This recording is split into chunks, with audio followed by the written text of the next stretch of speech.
Be be مریم نہایت ہی پاکیزہ خواتین میں ہیں، بلکہ دنیا کی سب سے پاک باز عورتوں میں آپ کا نام آتا ہے۔ آپ کی پرورش بیت المقدس میں ہوئی۔ جب آپ جوانی کو پہنچیں تو جوانی کو جب آپ آئیں تو ایک دن ایسا ہوا کہ جبرائیل امین علیہ السلام تشریف لائے اور یوں کہا کہ میں اللہ کی طرف سے تجھے ایک بیٹا دینے کے لیے آیا ہوں۔ حضرت بی بی مریم نے پکار کر کہا مجھے بیٹا کیسے ہو سکتا ہے؟ انا یکون لی غلام ولم یمسسنی بشر ولم اک بغیہ، مجھے کیسے بچہ ہو سکتا ہے؟ آج تک مجھے کسی انسان نے چھوا بھی نہیں، کسی انسان نے مجھے، یعنی بلوغیت کے بعد کسی اجنبی مرد نے مجھے چھوا تک نہیں، ولم اکو بغیہ، اور نہ ہی میں کوئی برے عادتوں والی عورت ہوں، تو مجھے بیٹا کیسے ہو سکتا ہے؟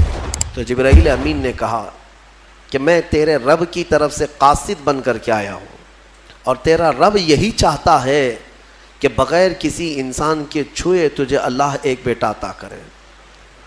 قال کذالک قال ربک هو علی ہین، اور حضرت جبرائیل نے کہا کہ مریم یہ تمہارے رب کے لیے کوئی مشکل مسئلہ نہیں ہے، جو رب تعالیٰ بغیر ماں اور بغیر باپ کے آدم کو پیدا کر سکتا ہو، وہ صرف بغیر باپ کے ایک عیسیٰ کو کیوں نہیں پیدا کر سکتا؟ تو انہوں نے ایک پھونک ماری جبرائیل امین نے، فنفخت من روحی، نہیں یہاں پر آیت ہے حضرت جبرائیل علیہ السلام نے ان کو پیغام سنایا کہ اللہ تعالیٰ کی طرف سے تمہیں ایک بیٹا ہوگا، اور ان پر ایک پھونک ماری اور حضرت بی بی مریم حاملہ ہو گئی۔ اسی لیے عیسیٰ علیہ السلام کا ایک لقب ہے، ان کو روح اللہ کہا جاتا ہے۔ روح اللہ کہا جاتا ہے کیوں؟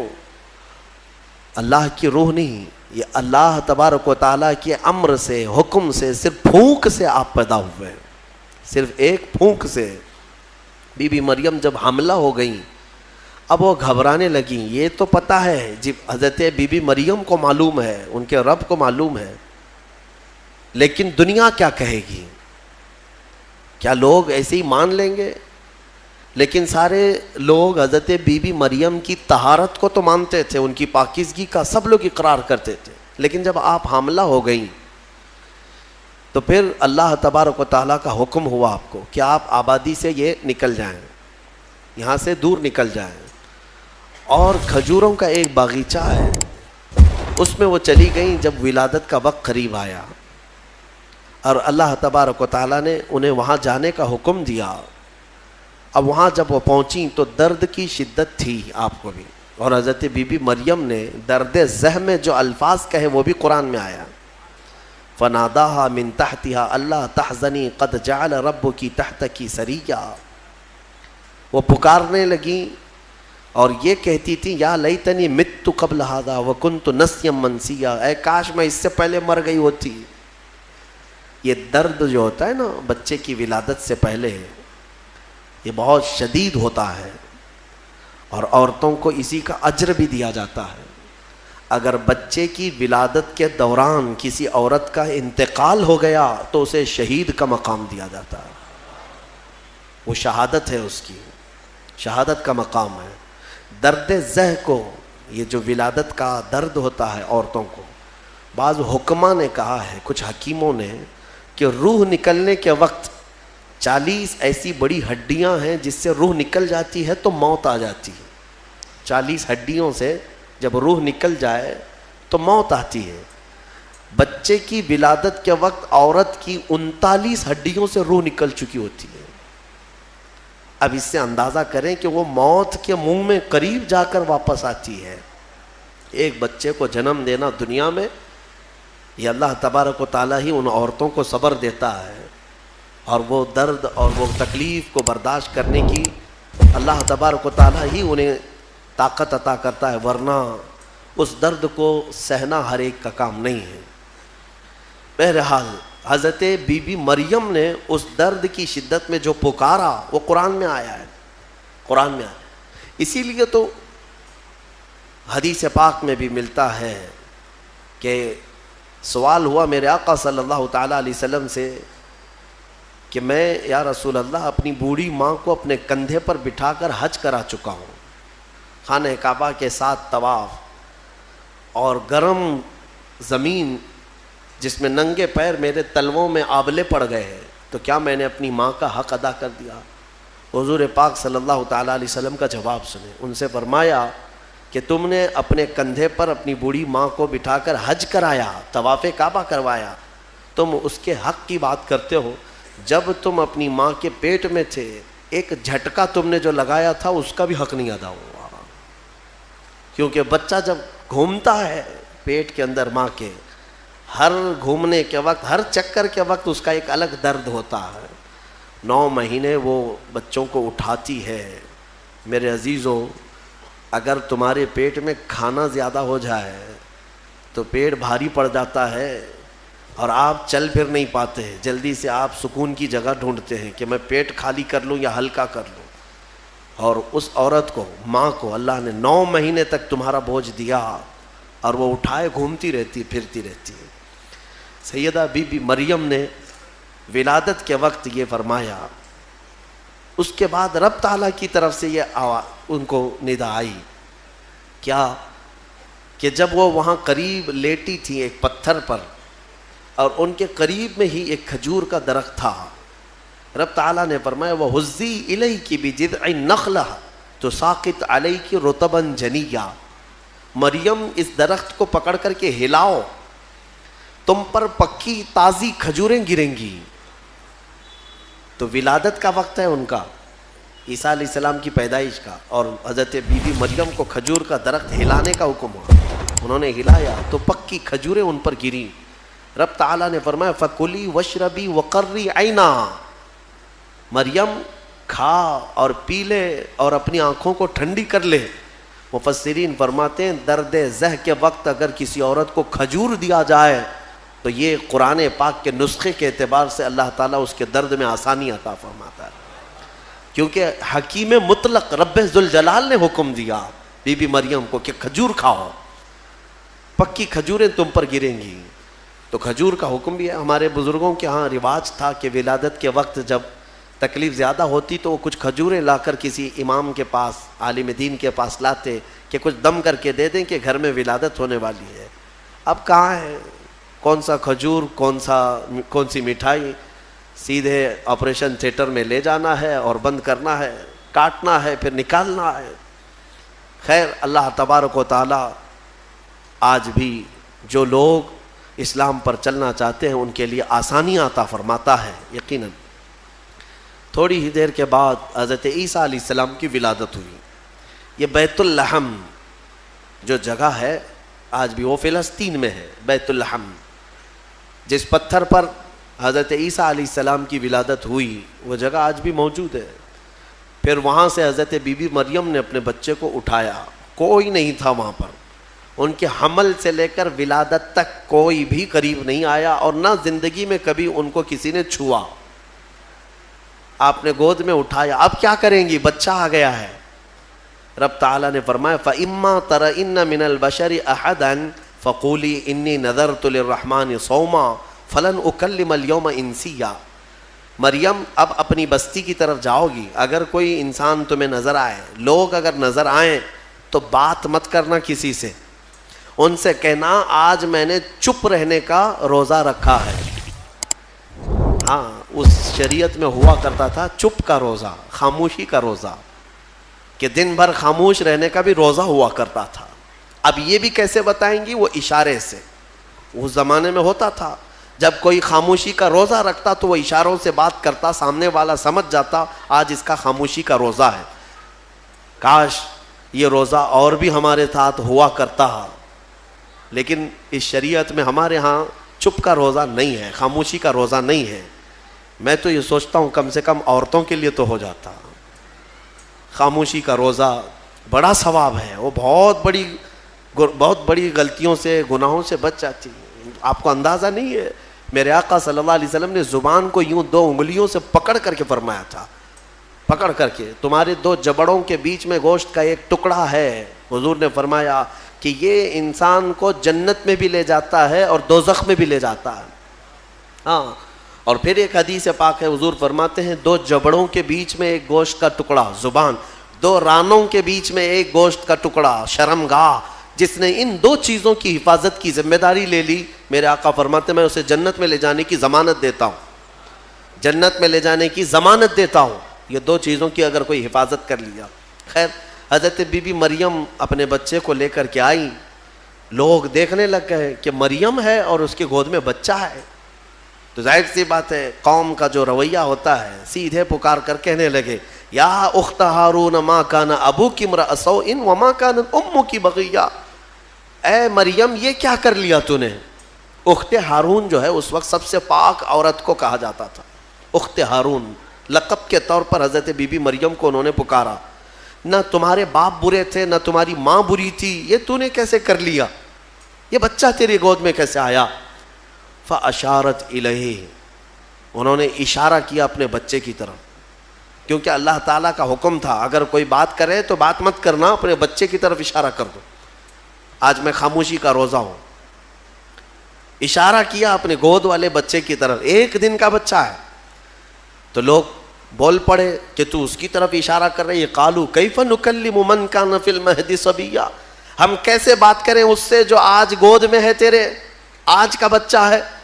قرآن میں ہے جب وہ لوگ بحث کر رہے تھے, قال انی عبد اللہ آتانی الکتاب وجعلنی نبیا, ابھی وہ بحث کر رہے تھے, عیسیٰ علیہ السلام گود سے ہی بول پڑے. کیا بولے؟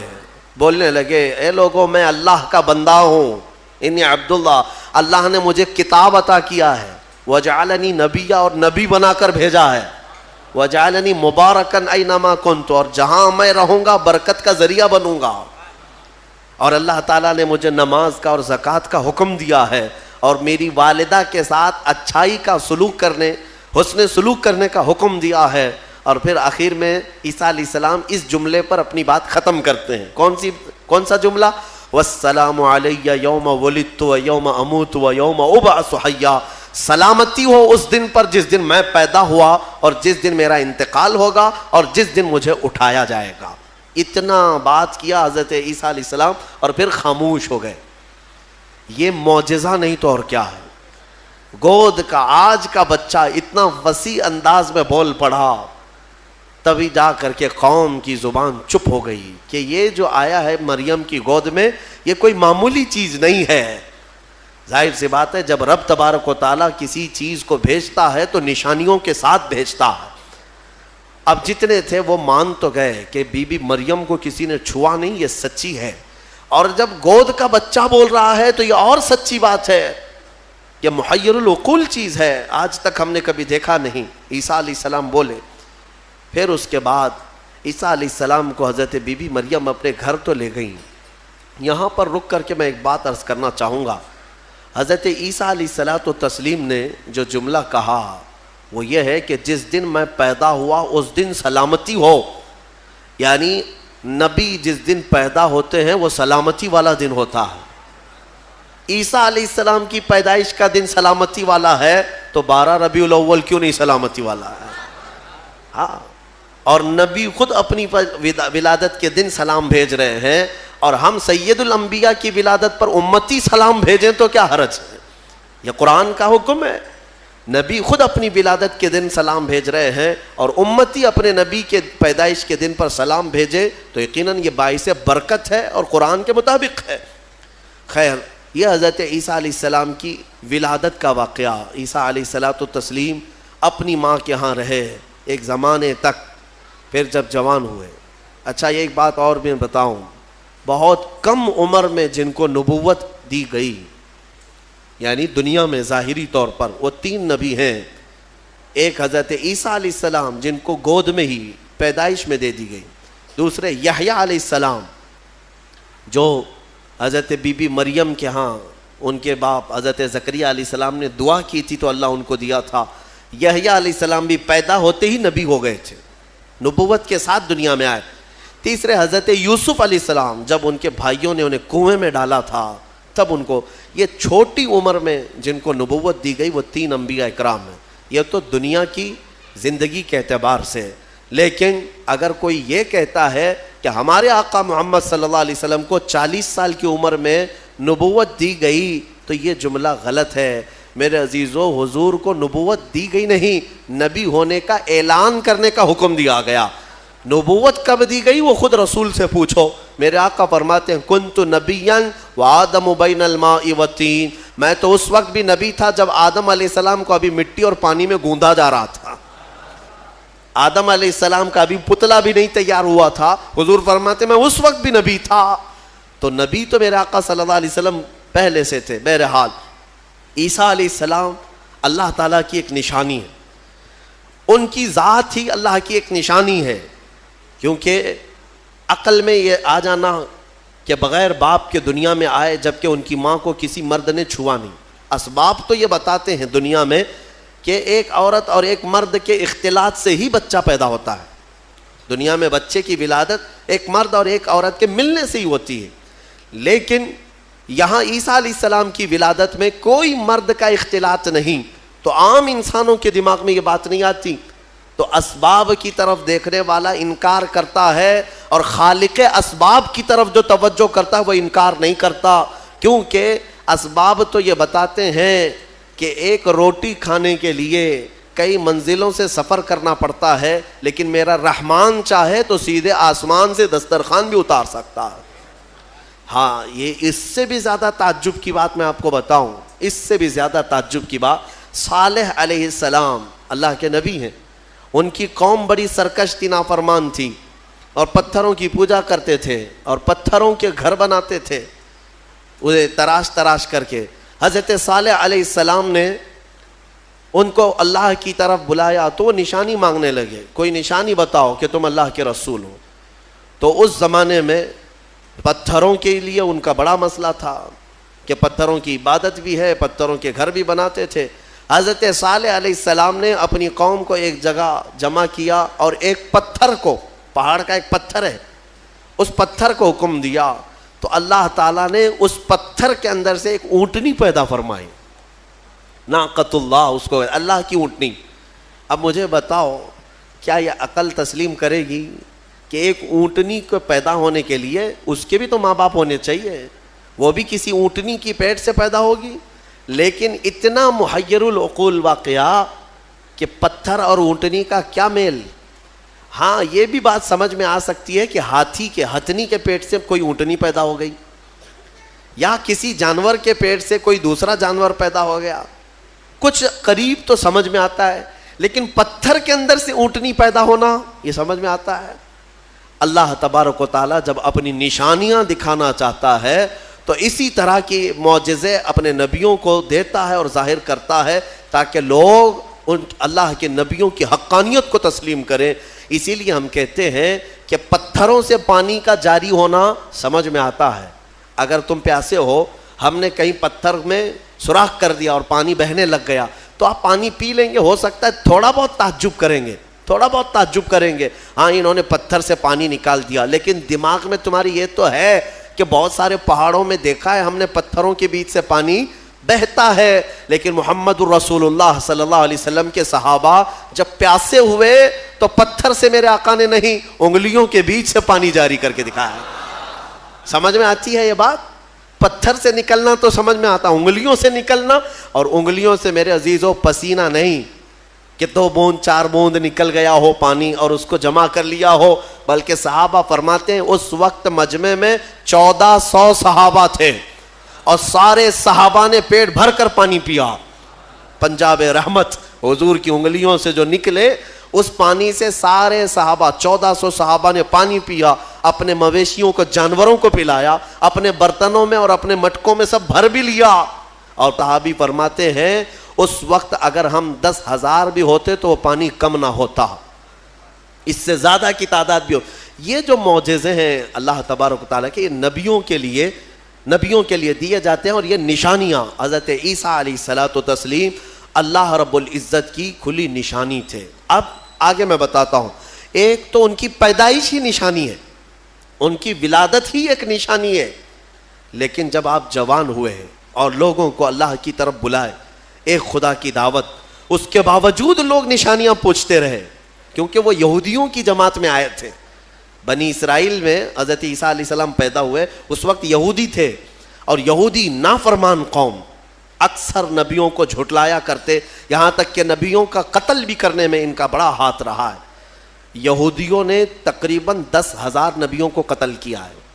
ہاں، ہم اللہ کے نبیوں کو، قرآن صاف کہتا ہے وَيَقْتُلُونَ النَّبِيِّينَ بِغَيْرِ حَقٍّ وَيَقْتُلُونَ الْأَنبِيَاءَ بِغَيْرِ حَقٍّ.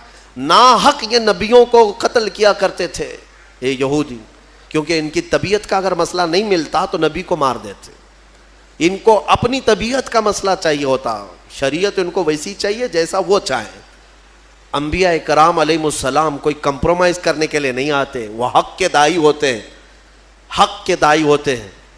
بہرحال حضرت عیسیٰ علیہ السلام جب جوان ہوئے تو آپ کو پھر سے نشانیاں پوچھی گئیں کہ آپ اللہ کے رسول ہیں، آپ اللہ کے نبی ہیں، کوئی نشانی؟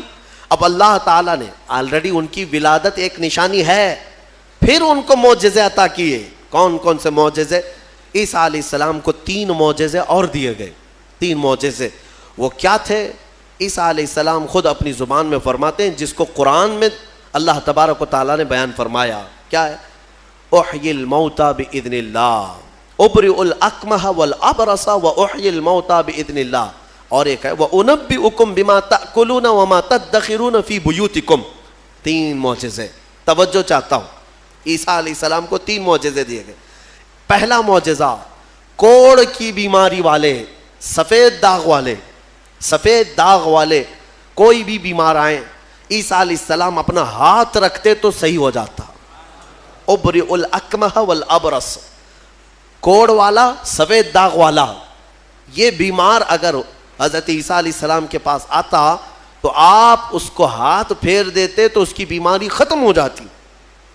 دوسرا معجزہ، وَأُحْيِي الْمَوْتَى بِإِذْنِ اللَّهِ، کہتے ہیں کہ میں مردوں کو اللہ کے حکم سے زندہ کر دیتا ہوں. عیسیٰ علیہ السلام فرما رہے ہیں. عیسیٰ علیہ السلام کا معجزہ یہ تھا کہ اگر وہ کسی قبر کو ٹھوکر مارتے تو قبر سے مردہ زندہ کھڑا ہو جاتا، مرنے کے بعد دوبارہ زندہ کرتے عیسیٰ علیہ السلام. کبھی کبھار مٹی کے پرندے بناتے، ان میں پھونک مارتے تو وہ اڑنے لگتے تھے. ہاں، مٹی کے پرندوں کو پھونک مارتے تو وہ اڑنے لگتے زندہ ہو کر. 2 معجزے ہو گئے. تیسرا معجزہ اہم ہے. عیسیٰ علیہ السلام فرماتے ہیں وَأُنَبِّئُكُمْ بِمَا تَأْكُلُونَ وَمَا تَدَّخِرُونَ فِي بُيُوتِكُمْ، تم اپنے گھروں میں بیٹھ کر جو کچھ بھی کھاتے ہو اور جمع کرتے ہو، عیسیٰ علیہ السلام فرماتے میں یہیں بیٹھ کر کے سب بتا دیتا ہوں، ساری چیزوں کی میں خبر دیتا ہوں. عیسیٰ علیہ السلام کا معجزہ یہ تھا کہ تم اپنے گھروں میں جو کھاتے ہو، جمع کرتے ہو، سب کی خبر عیسیٰ علیہ السلام کو ہے. یہ ظالم نادان جو میرے نبی کے علم غیب کا انکار کرتے، قرآن پڑھا بھی ہے کہ نہیں پڑھا؟ عیسیٰ علیہ السلام جو بنی اسرائیل کے نبی ہیں، جو بعد میں حضور کی امت میں آئیں گے آسمانوں سے، اور آئیں گے حضور کی امت، حضور پاک صلی اللہ تعالیٰ علیہ وسلم کی امت میں رہیں گے. اب اندازہ کرو، انہیں اللہ تعالیٰ نے اتنا علم غیب دیا تو کیا میرے رسول کو غیب کا علم نہیں ہوگا؟ ہمارا تو عقیدہ یہی ہے، ہمارا موقف یہی ہے. میرے آقا مدینے میں ہو کر ہماری مسجد کا بھی ملاحظہ فرما رہے ہیں. ہاں، وہ پوری دنیا کو ایسے دیکھتے ہیں جیسے اپنے ہتھیلی کو دیکھتے ہیں. خود میرے آقا نے فرمایا، مسلم شریف کی حدیث ہے، اللہ کے حبیب فرماتے ہیں ان اللہ زوى لی الارض، اللہ نے پوری روئے زمین کو میرے لیے سمیٹ دیا ہے، اور میں پوری روئے زمین کو ایسے دیکھتا ہوں جیسے ہتھیلی کو دیکھتا ہوں. 3 معجزے ہیں عیسیٰ علیہ السلام کی، یاد رکھیے گا. اب میرا سوال بھی سن لیجئے توجہ کے ساتھ. ایک ہے وہ کوڑ کی بیماری اور برس کی، سفید داغ کی بیماری والے کو ہاتھ رکھتے تو کیا ہوتا؟ کیا ہو جاتا؟ صحیح ہو جاتا. حاضر ہے آپ کا دماغ؟ بہت اہم چیز. دوسری چیز ہے مرے ہوئے آدمی کو ٹھوکر مار کر زندہ کر دیتے تھے. چلے 2 ہی پر ہم بات کرتے ہیں. یہ بیماریوں سے شفا دینا کس کا کام ہے؟ عقیدہ تو یہی ہے نا، اللہ کا کام ہے. پھر سوال تو یہاں ان لوگوں کے لیے بھی بن پڑتا ہے جب ہم اپنے مصطفیٰ کے لیے کہتے ہیں یا رسول اللہ شافی و نافی ہو تم، وافی و کافی ہو تم، درد کو کر دو دوا، تم پہ کروڑوں درود. ارے یہ بریلوی شرک کر رہا ہے. رسول کو کہہ رہا ہے شافی ہیں، رسول کو کہہ رہا ہے کافی ہیں، رسول شفا دیں گے؟ جب ہم درود تاج میں پڑھتے ہیں دافع البلاء والوباء والقحط والمرض والالم، ہمارے رسول بلاؤں کو دفع کرنے والے، وباؤں کو دفع کرنے والے، درد کو دور کرنے والے، ہر کرب سے آزاد کرنے والے، ہم پڑھتے ہیں درود میں۔ تو اس پر کچھ لوگوں کا پیٹ درد ہوتا ہے اور کہتے ہیں کیسے تم رسول کو کہہ رہے ہو کہ وہ بیماریوں سے دور کرنے والے ہیں، وہ کیسے دور کر سکتے ہیں؟ ان سے میرا سوال یہ، قرآن کی کوئی آیت پڑھا بھی ہے یا نہیں؟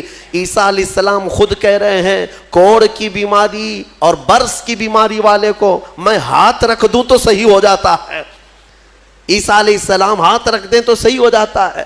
اچھا، اس سے بھی بڑی چیز زندگی دینا اللہ کا کام، موت دینا اللہ کا کام، یہ اللہ تبارک و تعالیٰ کی قدرت میں ہے، اور مرنے کے بعد دوبارہ اٹھانا یہ تو اور بڑی بات ہے، یہ اللہ کی قدرت میں ہے۔ اور وہ کام عیسیٰ علیہ السلام کہہ رہے ہیں کہ میں مردوں کو زندہ کرتا ہوں۔ میرے عزیزو، اب یہ شرک نہیں ہوا؟ عیسیٰ علیہ السلام کے بارے میں اگر کوئی عقیدہ رکھے گا کہ وہ مردوں کو زندہ کرتے تھے تو شرک ہو جائے گا؟ کچھ لوگوں کے فتوے کے حساب سے تو شرک ہے، کیونکہ وہ رسول کے واقعات کو نہیں مانتے۔ غوث پاک نے اگر کسی مردے کو زندہ کیا تو کہتے ہیں یہ جھوٹی کہانیاں ہیں، ہاں یہ کیسے ہو سکتا ہے، یہ صرف اور صرف اللہ رب العزت کا کام۔ پھر قرآن جو عیسیٰ علیہ السلام کے بارے میں بتا رہا ہے، کیا عیسیٰ خدا ہیں؟ عیسیٰ علیہ السلام خدا ہے؟ یہاں ایک نقطہ سمجھ کر کے چلو، اللہ رب العزت یقیناً قادر مطلق ہے، رزاق وہی ہے، خالق وہی ہے، شافی وہی ہے، لیکن اگر وہ اپنی طاقت کسی محبوب رسول یا نبی کو شفا دینے کی طاقت دے دے، دوبارہ زندہ کرنے کی طاقت دے دے، یا بیماریوں سے دور کرنے کی طاقت دے دے، تو اس میں کسی کے پیٹ درد ہونے کی ضرورت نہیں۔ مولا جسے جو چاہے وہ مقام عطا فرما ہے، یہ شرک بھی نہیں ہے، اللہ جسے جو چاہے وہ عطا فرمائے۔ اسی لیے ہمارا موقف یہ ہے الحمدللہ کہ ہم مانتے ہیں کہ رسول پاک صلی اللہ تعالیٰ علیہ وسلم بیماریوں کو دور کرتے تھے، لیکن ہم انہیں خدا نہیں مانتے۔ جیسے عیسیٰ علیہ السلام اللہ کی عطا سے بیماروں کو شفا کرتے تھے، میرے مصطفیٰ بھی اللہ کی عطا سے بیماروں کو شفا کرتے ہیں، اور اسی لیے ہم مانگتے بھی ہیں میرے آقا کی بارگاہ میں، ہمیں بزرگوں نے سکھایا ہے۔ بلکہ ایک حدیث بھی میں آپ کو بتا دوں، ایک صحابی آئے اور ان کے بھائی کا پیٹ درد کر رہا تھا، بہت تکلیف تھی، حضور کے پاس آئے، کہا یا رسول اللہ میرے بھائی کا پیٹ بہت درد کر رہا ہے۔ ڈاکٹر نہیں تھا کیا مدینے میں؟ کوئی طبیب نہیں تھا، وہ صحابی حضور کے پاس کیوں آئے؟ اس لیے کہ صحابہ کو معلوم تھا کہ یہ شفا خانہ ہے، یہاں سے جو حکم ہوگا اس میں شفا ہے۔ حضور اکرم صلی اللہ تعالیٰ علیہ وسلم نے فرمایا جاؤ اپنے بھائی کو شہد چٹاؤ، اسقیہ عسلا، اسے شہد چٹاؤ۔ وہ گئے، شہد چٹایا تو جلاب لگ گئے، یعنی بہت زیادہ لوز موشن شروع ہو گئے۔ وہ دوسرے دن بھاگے بھاگے آئے، کہا میں نے تو کل شہد چٹایا لیکن وہ زیادہ اس کا درد بڑھ گیا اور موشن شروع ہو گئے، یعنی جلاب ہو گئے، دست آ رہے۔ تو حضور پاک صلی اللہ علیہ وسلم نے دوسرے دن پھر کیا دوا فرمائی؟ کہا اسقیہ عسلا، جاؤ اس کو پھر شہد چٹاؤ، پھر سے شہد چٹاؤ۔ ایک دوا سے اگر فائدہ نہ ہو تو آپ پھینک دیں گے۔ اور وہ صحابی دوسرے دن پھر گئے، اپنے بھائی کو کہا آج پھر شہد کھاؤ۔ پھر انہوں نے شہد کھایا تو آج تو ایسا ہوا کہ ان کا بستر خراب ہو گیا، اٹھنے بیٹھنے کی طاقت نہیں تھی، اتنے زیادہ دست ہونے لگے۔ شہد جیسی کھا رہے بڑھتا جا رہا ہے، بڑھتا جا رہا ہے۔ تو کوئی آ کے یہ تو کہہ سکتا تھا کہ ریئیکشن ہو رہا ہے دوا بدل دیں۔ تیسرے دن آئے وہ صحابی، کہا یا رسول اللہ اب تو اور حالت بری ہو گئی، بہت زیادہ تکلیف پہ ہے۔ تیسرے دن میرے آقا صلی اللہ علیہ وسلم نے فرمایا جا اپنے بھائی کو شہد چٹا۔ تیسرے دن بھی اس صحابی نے کہا یا رسول اللہ شہد چٹاؤں؟ کہا ہاں، تیرے بھائی کا پیٹ جھوٹ بول رہا ہے، اللہ کا نبی سچ بول رہا ہے۔ وہ گئے، تیسرے دن شہد چٹایا۔ تیسرے دن جب شہد چٹایا تو نہ جلاب ہے نہ درد ہے، بلکہ پہلے سے بہتر صحت ہے، صحت و تندرستی پہلے سے بہتر ہے۔ وہ آئے، میرے عزیزو کہنا یہ تھا کہ حضور پاک صلی اللہ تعالیٰ علیہ وسلم نے پھر ارشاد فرمایا کہ تمہارے بھائی کو شہد کی جو تجویز کی گئی تھی وہ اللہ تبارک و تعالیٰ کے حکم سے ہے کہ شہد میں اللہ نے شفا رکھا ہے۔ اب وہ گڑبڑ کیوں ہو رہی تھی؟ ایک بار چٹانے کے بعد دودھ اور گڑبڑ. شیطان اس طرح سے کرواتا ہے تاکہ تمہارا عقیدہ رسول کی بات پر نہ رہے, اور اگر تم جمے رہ گئے اسی بات پر تو شفا تو اللہ ہی کی طرف سے آئے گی. بسا اوقات ایسا ہوتا ہے کہ کچھ لوگ ہم سے آ کر کے کہتے ہیں کہ حضرت کوئی وظیفہ دے دیجئے. وظیفہ دیے, جو کام تھا وہ بھی چھوٹ گیا, آپ نے جو دیا اس سے ریئیکشن ہو گیا ہے. اکثر لوگوں کو ایسا لگتا ہے ہمارے پاس وظیفہ لیتے ہیں, تعویذ لیتے ہیں, 2 دن کے بعد پھر بولتے ہیں کہ حضرت ابھی تک کچھ ہوا نہیں ہے. تو کیا ہمارے پاس موسیٰ علیہ السلام کی چھڑی ہے کہ ابھی ماریں گے تمہاری دکان کھل جائے گی, بازار میں تمہارا انبار لگ جائے گا؟ صبر بھی تو کوئی چیز ہے. آپ جن چیزوں کو تجویز کیا جاتا ہے علماء ربانیین کی طرف سے احادیث کے ذریعے سے, اس پر صبر ہوگا, اللہ تبارک و تعالیٰ تمہیں آزمائے گا, اور اگر تم کھرے اتر گئے تو انشاءاللہ ساری برکتیں تمہیں اللہ عطا فرمائے گا. ایک چیز دوسری, ایک صحابی آئی حضور کے پاس, ان کا بیٹا گونگا تھا, بولتا نہیں تھا, 8 سال کا یا 9 سال کا بچہ تھا, پیدائشی, بولتا نہیں. حضور کے پاس لائی اور کہا کہ حضور یہ میرا بچہ بولتا نہیں ہے, اسے کچھ فرما دیں. بولنے کی طاقت دینا اللہ کا کام ہے. وہ صحابیہ حضور کے پاس کیوں آئی؟ شرک کرنے آئی تھی؟ نعوذ باللہ من ذالک. صحابہ کا عقیدہ یہی تھا, بخدا خدا کا یہی ہے در, جو بریلی کے امام نے ہمیں سکھایا ہے. بخدا خدا کا یہی ہے در, نہیں اور کوئی مفر مکر, جو وہاں سے ہو یہیں آ کے ہو, جو یہاں نہیں تو وہاں نہیں. ہاں, وہ آئی اور حضور کے پاس لے آئی. حضور پاک صلی اللہ تعالیٰ علیہ وسلم نے ان کو, اس بچے کو کیا دعا دی, کیا دوا دی, کیا وظیفہ دیا, کچھ نہیں. سامنے بٹھایا, بچہ سامنے آیا, رسول کریم صلی اللہ تعالیٰ علیہ وسلم نے اس بچے کا نام لے کر کے کہا کہ قل من انا, اے بچے بول میں کون ہوں. سوال حضور نے فرمایا, وہ گونگا پیدائشی بول پڑا, اشہد انک محمد رسول اللہ, میں گواہی دیتا ہوں کہ آپ محمد اللہ کے رسول ہیں. مجھے بتاؤ, اسی لیے ہمارے امام اعلیٰ حضرت فاضل بریلوی رضی اللہ تعالیٰ عنہ نے فرمایا ہے, آنکھ عطا کیجئے اس میں ضیا دیجئے, جلوہ قریب آ گیا تم پہ کروڑوں درود. ہم مانگتے حضور کی بارگاہ میں ہیں تو یہ صحابہ کا ہی عقیدہ ہے. میرے عزیزو, میں نے عیسیٰ علیہ الصلوۃ والتسلیم کے ان واقعات سے یہ ثابت کرنے کی کوشش کی ہے کہ الحمدللہ اہل سنت و جماعت کا جو موقف ہے وہ قرآن و حدیث کے مطابق ہے. کوئی گمراہ نہ ہو اور نہ ہی گمراہیوں میں آئے, الحمدللہ. اب میں یہاں پر بات ختم کرتا ہوں تفسیر کو. عیسیٰ علیہ السلام کے ان معجزوں کو دیکھ کر بہت سے ایمان بھی لائے, بہت سے ایمان بھی لائے, اور آپ کی ایک جماعت بڑھتی گئی. آپ کے 4 شاگرد مشہور ہوئے. ویسے آپ کے جو حواریین ہیں, جو اصحاب ہیں, جو آپ کے صحابہ تھے, ان کو حواریین کہا جاتا ہے. وہ 12 لوگ تھے. ان 12 میں 4 مشہور ہیں جن کے ناموں سے انجیل ہے آج بھی. متی, لوقا, یوحنا, مرقس, یہ عربی نام ہے. ان کو انگلش میں الگ الگ کہا جاتا ہے, جان, میتھیو. یہ جو بائبل میتھیو, بائبل جان, یہ سب جو ہیں انہی 4 شاگردوں کے نام ہیں. عیسیٰ علیہ السلام کے بڑے فرمانبردار, بڑے وفادار تھے, اور انہی صحابہ سے ان کا دین پھیلا. مذہب عیسائیت, یا جس کو آپ یہ سمجھ لیں عیسیٰ علیہ السلام کا جو دین تھا وہ دین اسلام کے عقائد سے مختلف نہیں تھا. اس دین میں بھی اللہ کو ایک مانا جاتا, اور عیسیٰ علیہ السلام کو اللہ کا بندہ اور ان کا رسول, اللہ کا رسول. یہ دین اسی طرح چلتا رہا اور اسی کی تبلیغ بھی ہوتی رہی. لیکن یہودیوں کو یہ بات نہ بھائی. یہودی اس وقت سے عیسیٰ علیہ السلام پر الزام لگاتے تھے, ان کی ماں کو گالیاں دیتے تھے, بی بی مریم پر تہمت رکھتے تھے, ناپاکی کی تہمت لگاتے تھے یہ یہودی. عیسیٰ علیہ السلام کا ایک وقت ایسا بھی آیا کہ یہودیوں کے نرغے میں, کیونکہ یہودی بڑے ہی فتین اور پلان کرنے والے, منصوبہ کرنے والے لوگ, عیسیٰ علیہ السلام کے قتل کا منصوبہ بنا لیا. اور اس قتل کے منصوبے سے وہ آخری دن تھا عیسیٰ علیہ السلام کا, جس گھر میں عیسیٰ علیہ السلام ایک باغیچے میں اپنے شاگردوں کے ساتھ رہے, ان کو تعلیمات دی اور سب کو رخصت کیا اور کہا آج کے بعد میں تم سے ملاقات نہیں کروں گا, تم دین حق پر قائم رہنا. شاگرد سب چلے گئے, عیسیٰ علیہ السلام تنہا گھر میں تھے.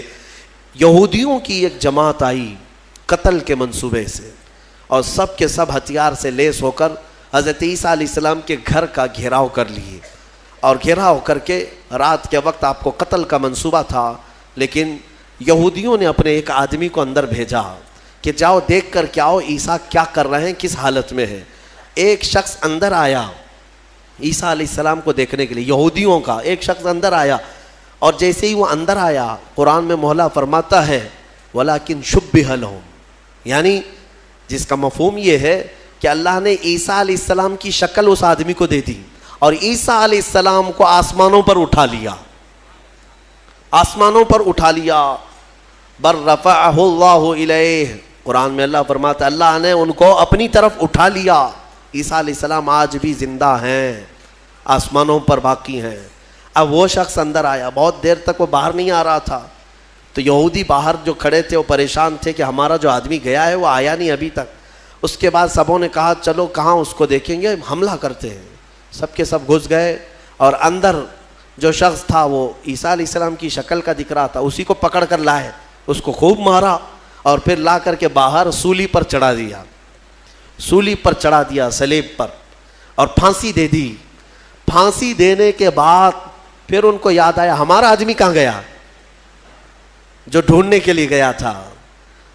تو وہ کچھ لوگ تھے جو جانتے تھے, پاؤں جو نیچے سے تھے وہ نہیں بدلے تھے, اللہ نے اس کی اصلی شکل پر ہی رکھا تھا. تو کچھ لوگوں نے پاؤں دیکھ کر کے کہا یہ تو ہمارا آدمی ہے, اس کے پاؤں تو ہمارے آدمی کی طرح ہے. لوگوں نے کہا اگر یہ ہمارا آدمی ہے تو پھر عیسیٰ کہاں گئے, عیسیٰ اس گھر سے کہاں گئے؟ ان کو ہم نے اندر جاتے دیکھا ہے, اندر ہم نے گھیرا کیا ہے, وہ کہاں گئے؟ اسی شک میں رہ گئے یہ عیسیٰ ہے کہ ہمارا آدمی ہے. کچھ کہتے ہمارا آدمی ہے, کچھ کہتے نہیں عیسیٰ ہے. اسی چکر میں رہ گئے یہ لوگ, ان کو پتہ ہی نہیں تھا کہ عیسیٰ علیہ السلام کہاں گئے. ظاہر سی بات ہے عیسیٰ علیہ السلام جب آسمانوں پر اٹھا لیے گئے, اب اگر یہ خبر کوئی دے گا تو کوئی اللہ کا نبی ہی دے گا نا, کوئی نبی ہی دے گا, غیب کی خبر کون دے گا؟ اور اتفاق کی بات عیسیٰ علیہ السلام کے آسمانوں پر اٹھائے جانے کے بعد سے لے کر 550 سال تک کوئی نبی نہیں آیا. اس کے بعد اگر کوئی نبی آیا تو ہمارے آقا محمد صلی اللہ علیہ وسلم آئے, صرف حضور آئے 570 سال کے بعد. میں آپ کو بتاتا ہوں ان یہودیوں کے چکر کو اور عیسائیوں کے چکر کو بھی, عیسائی بیچارے ان کو خود کو بھی نہیں معلوم تھا کہ ہمارے نبی کہاں ہیں. بعض کا عقیدہ یہ بن گیا کہ ہمارے نبی کو سولی پر چڑھا دیا گیا, اسی لیے آج بھی وہ لوگ سلیب ڈال کر کے گھومتے رہتے. ایک جماعت اس میں یہ بن گئی, ایک جماعت یہ کہنے لگی ہمارے نبی کو یہودیوں نے سلیب پر چڑھا دیا, پھانسی پر چڑھا دیا, اور اس پر پھر عقیدے گڑنے لگ گئے. عقیدے کیا کیا گڑ لیا کہ ہمارے نبی نے جو پھانسی پر چڑھ کر کے قربانی دی ہے, بلیدان دیا ہے, وہ ہم سب کے گناہ معاف کرانے کے لیے قربانی دی ہے. تو اب یہ جتنے چاہے گناہ کرتے رہے, خوب شراب پئیں, خوب ناچیں, کیونکہ وہ سولی پر چڑھ کر کے سب معاف کرا دیے. یہ ایک جماعت نے اس میں عقیدہ گڑھ لیا, اور عیسائیوں کی ایک جماعت اسی پر چلتی رہی. ایک جماعت پھر بھی حق پر رہی, جو عیسیٰ علیہ السلام کے چاروں شاگرد تھے. انہوں نے کہا نہ ہمارے نبی کو سولی پر چڑھایا گیا ہے, نہ ہمارے نبی نے ہمارے لیے قربانیاں دی ہیں, یعنی کہ وہ پھانسی پر چڑھ کر کے سب کے گناہ معاف کرائے, بلکہ ان کا عقیدہ تھا کہ اللہ رب العزت نے عیسیٰ علیہ السلام کو اپنے جلوں میں رکھا ہے. وہ کہاں ہے وہ اللہ بہتر جانے اور عیسیٰ جانے. ایک وقت آئے گا جب عیسیٰ کی حقیقت لوگوں کو معلوم ہوگی. یہ ایک حق جماعت ہمیشہ کہتی رہی, اور اسی پر وہ لوگ باقی رہے. پھر اس میں فرقے بھی ہوئے, عیسائیوں میں بہت سارے فرقے بھی ہوئے, 70 سے زیادہ فرقے ہوئے, الگ الگ عقیدے. اور یہ فرقے بھی کس نے بنائے؟ یہودیوں نے بنائے. ان کے اندر گھس کر کے الگ الگ ان کے دماغ چینج کیے. پھر ٹرائنیٹی کا عقیدہ آ گیا کچھ عیسائیوں میں کہ عیسیٰ خدا کے بیٹے ہیں, مریم خدا کی بیوی ہے. کچھ لوگوں کا عقیدہ یہ بنا. پھر کچھ لوگوں کا عقیدہ بنا کہ 3 خدا ہیں, ایک خدا اللہ, ایک خدا جبرائیل, ایک خدا عیسیٰ. آج بھی کچھ لوگ ہیں اس میں, پروٹسٹ ہیں, کیتھولک ہیں اور آرتھوڈاکس ہیں. یہ سب جو فرقے بنے سب میں تھوڑا تھوڑا سا فرق ہے عیسیٰ علیہ السلام کو ماننے کے لیے. بعض کہتے ہیں گاڈ ہے, فادر ہے, اور پھر یہ سن ہے اور میری ہے, یہ 3 خدا ہے. ٹرائنیٹی کے عقیدے بنے. اب میں آپ کو بتاتا ہوں یہ میرے آقا صلی اللہ تعالیٰ علیہ وسلم کا احسان ہے پورے یہودیوں پر بھی اور عیسائیوں پر بھی، کیونکہ یہ جھگڑا کرتے رہے 500 سال تک. اتنا قتل کیا ہے عیسائیوں نے یہودیوں کا اور یہودیوں نے عیسائیوں کا. 500 سال اتنے قتل ہو گئے جس کا شمار نہیں کر سکتے. پورا فلسطین خون میں نہا جاتا تھا جنگوں میں. یہ دونوں جماعتیں لڑتی تھیں. وہ الزام لگاتے ان کی ماں پر اور یہ یہودیوں پر الزام لگاتے. اور قرآن بھی کہتا ہے وقالت الیہود لیست النصارى علی شیء وقالت النصارى لیست الیہود علی شیء. دونوں کہتے تھے. عیسائی کہتے تھے یہودی کوئی چیز ہی نہیں ہے اور یہودی کہتے عیسائی کوئی چیز ہی نہیں ہے. دونوں لڑتے تھے. 570 سال کے بعد میرے آقا صلی اللہ علیہ وسلم جب جلوہ بار ہوئے اور پھر میرے آقا پر قرآن کی آیتیں اتری اور سورہ مریم اتری، تب میرے آقا نے علل اعلان فرمایا کہ اے لوگوں مریم پر تہمت نہ رکھو، وہ اللہ کی سب سے پاک باز بندی ہیں. عیسائیوں کو احسان ماننا چاہیے میرے آقا کا کہ حضرت بی بی مریم کی طہارت پوری دنیا میں اگر عیسیٰ علیہ السلام کے بعد کسی نے بیان کی ہے تو میرے مصطفیٰ نے بیان کیا. ہاں، اور دوسری بات حضرت عیسیٰ علیہ السلام کہاں گئے کہاں ہے عیسائیوں کو بھی نہیں معلوم، یہودیوں کو بھی نہیں معلوم. میرے آقا صلی اللہ علیہ وسلم نے قرآن کی وحی اترنے کے بعد لوگوں کو بتایا کہ یہ سب آپس میں اختلاف کرتے ہیں. حقیقت یہ ہے کہ عیسیٰ علیہ السلام کو نہ پھانسی دی گئی نہ سولی پر چڑھایا گیا، بلکہ عیسیٰ علیہ السلام کو اللہ نے آسمانوں پر اٹھایا ہے اور قیامت کے قریب عیسیٰ علیہ السلام پھر دنیا میں نازل ہوں گے. یہ عقیدہ میرے آقا نے دیا. ان عیسائیوں کو تمیز نہیں ہے، انہیں پتہ نہیں ہے اسلام کی دشمنی میں مرے جاتے ہیں ہاں اور جال بنتے ہیں. انہیں معلوم ہونا چاہیے کہ اسلام کے آنے کے بعد یہ احسان ہے میرے آقا صلی اللہ علیہ وسلم کا کہ بی بی مریم کی بھی طہارت بیان کی اور عیسیٰ علیہ السلام کی حقیقت بھی بیان کی ہے. اللہ تبارک و تعالیٰ ان گمراہ عقیدوں سے ہماری حفاظت فرمائے. ہمیں سورہ فاتحہ میں مولا نے جو سنایا ہے سکھایا ہے وہ یہی ہے اہدنا الصراط المستقیم. دعا کرتے نا اے اللہ ہمیں سیدھا راستہ چلا، اے اللہ ہمیں سیدھا راستہ چلا. کون سا سیدھا راستہ؟ صراط الذین انعمت علیہم، وہ راستہ جس پہ چلنے والوں پر مولا تو نے انعام نازل فرمایا. غیر المغضوب علیہم ولا الضالین، اے اللہ ان لوگوں کا راستہ نہ چلا جو بھٹک گئے اور جن پر تیرا غضب نازل ہوا. اب تفسیر پڑھیں گے تو آپ کو پتہ چلے گا کہ یہ دونوں کون ہیں جن پر اللہ کا غضب ہوا اور جو بھٹک گئے. جن پر غضب ہوا وہ یہودی ہیں اور جو بھٹک گئے وہ عیسائی ہیں. مولا تعالیٰ ان دونوں جماعتوں سے ہماری حفاظت فرمائے، ہمیں راہ حق عطا فرمائے اور مولا کریم ہمیں ہمارے مصطفیٰ کریم صلی اللہ علیہ وسلم کے دامن میں قیامت میں ہمارا حشر فرمائے. وآخر دعوانا ان الحمد للہ رب العالمین.